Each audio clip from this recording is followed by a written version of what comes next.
I've worked with Christine now 3 or 4 times. She is a world champion many times over, and really, as far as I'm concerned, the star of the show tonight. But she also, she and her husband have a school for circus in Costa Rica now. In aerial retreat center. And she also has a career now as a motivational speaker. So I want to welcome our guest artist, Christine Van Loo, to come and address you. Oh, very nice.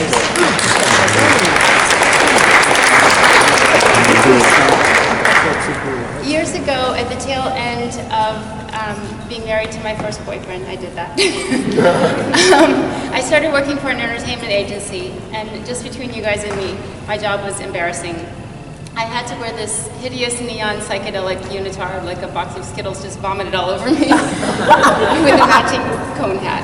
And I had to prance around stage, a 7-time national champion, as background eye candy for this magnificent aerial act. Now, years had passed since I'd retired from acrobatic competition, and I was just a shadow of my former self. I had gained weight and lost muscle mass, and things weren't going so well with my relationship at home, so I wasn't feeling very confident about myself, especially in the dumb unitard. But I would dance around stage, and I would watch this aerial act, and the heaviness in my heart would lift. And I would want so badly to be up there with them performing and flying. Well, one day the aerial agency, or the entertainment agency, called me and asked me if I'd be willing to learn 3 basic aerial tricks for an upcoming show they wanted to choreograph me, and I was like, yeah! So I started driving every Thursday, 4 hours, from Orlando to Miami, where I trained in a 110-degree warehouse with an old acrobatic teammate of mine named Michael McPherson, who had just quit Cirque du Soleil. The corde de lis, an aerial rope that hangs 32 feet from the ceiling to the floor. Nothing could be simpler, nothing could be more absurd. Now, imagine doing acrobatics and contortion tricks and drops and rolls, and now imagine doing that on a rope, and you can imagine how painful it might be. The corde de lis, it shines a gigantic spotlight on your weaknesses. Little muscles you had no idea even existed, little muscles in your fingers, and your forearms, and your spine. Muscles that no Gold's Fitness gym has ever exercised, I can assure you. Start screaming for mercy. I start learning the corde de lis by climbing 1 pull of the rope at a time, like an inchworm or a caterpillar. And the first time I managed to climb all the way to the top, high enough to touch a warehouse ceiling, I am so exhausted that I slide down the rope like a fireman's pole. I step off the rope, I look at my hands. I have torn all of the skin off my palms and fingers. Horrified, I think, well, there goes the end of my aerial career before it ever even began. Only 2 minutes later, Michael says, "Up again." And I say, "You have got to be kidding me. Did you not see my hands?" And he says, "Yes, I did. I'm sorry, Christine, but it's the only way to build up enough strength." So I bandage my hands in toilet paper and duct tape, and I keep climbing. I climb until my hands gnarl into claws, and my forearms swell larger than Popeyes. And that evening, I stumble into my hotel room, and I am caked in dirt and sweat, and I'm bleeding from holes in my hands, hips, and feet. And I lay down, and I'm too exhausted to move anything but my eyeballs. I am too tired to even cry. The only thing that has energy are my thoughts, and they berate me. I cannot do this. This is way too hard. I am too old. I am not good enough. Well, I'm definitely not strong enough. If you can imagine doing pull-ups for 6 to 8 minutes straight, you get an inkling of what it's like to do an aerial act. Well, I doubted that I had that in me. So, you know, I want to admit to you guys, even as a champion athlete, I have thought more times than I care to remember, who am I to think I can do this? I'm not good enough. Your mind can be your greatest superhero, but it can also be your worst enemy, and on this day, mine was not on my side. So I lay there for a long time feeling really sorry for myself. Finally, I pull myself up, and I look myself square in the face in the mirror, and I ask myself, what do you want? What do you want? And I hear this little voice in the back of my mind say, I want to fly. Frankly, I don't want to hear that little voice because I know from training in acrobatics that it's going to be really, really hard. And worse, It makes me question whether the things in my life, including my home, my job, and the man in it, whether I really want those things. And that's really hard to look at. So at first I'm like, no, enough is enough, we're going home, and I start packing my suitcase. I mean, who really joins the circus anyways? That's just silly talk, and enough of this ridiculous aerial nonsense. And then I stop.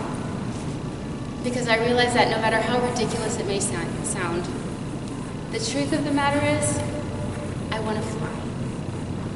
And I think of something that the writer Toni Morrison said. She said, if you want to fly, you have to give up the things that bring you down. So I know that the first thing I have to give up are my doubts about myself.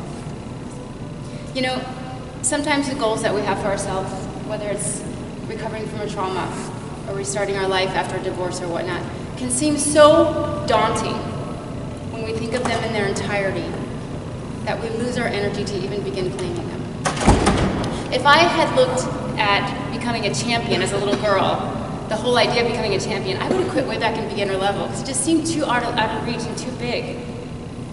But I learned to break my goals down into their simplest components and to focus only on believing what was right ahead of me. Now, at this time in my life, I don't know how I'm going to become a professional aerialist, so I just keep driving to Miami every Thursday and focusing on believing in my next climb up the rope. And when my wounds reopen, I rebandage them, I ignore the pain, and I focus on believing in my next climb up the rope. Well, guess what? Eventually, my hands heal over. I start losing weight. I start gaining muscle. The tricks and the climbing become easier, and as I progress, I start believing in myself again. And by believing in myself, every single extraordinary experience that I've had since that moment becomes possible. Since that moment, I have become a professional aerialist who performs worldwide with live symphony orchestras, and for the King of Malaysia, and for the Royal Zulu Princess in Africa, and for Cirque du Soleil, 80 feet off a 9-story building from a hot air balloon, and at the Olympics, and at the Kennedy Center and the Sydney Opera House, and before 100,000 people for Paul McCartney.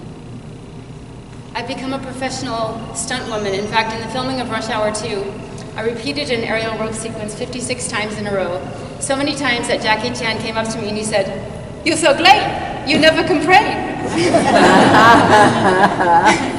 I am a master instructor and co-owner of Airborne Arts, an aerial retreat center overlooking a 600-foot waterfall in Costa Rica with Jonathan Conant, the love of my life, who I married in Paris. I want you guys to know that the single most important factor in my physical capability and my professional success as an elite athlete and as a professional aerialist and as a human being has never been nutrition or supplements or even how much I train. It has always been, do I believe in myself? Am I capable and worthy of my dreams? Am I good enough? The days that I could muster a yes, strength would pour into my body where there was none a moment before. But the second I let doubt infiltrate my mind, that strength would drain right out.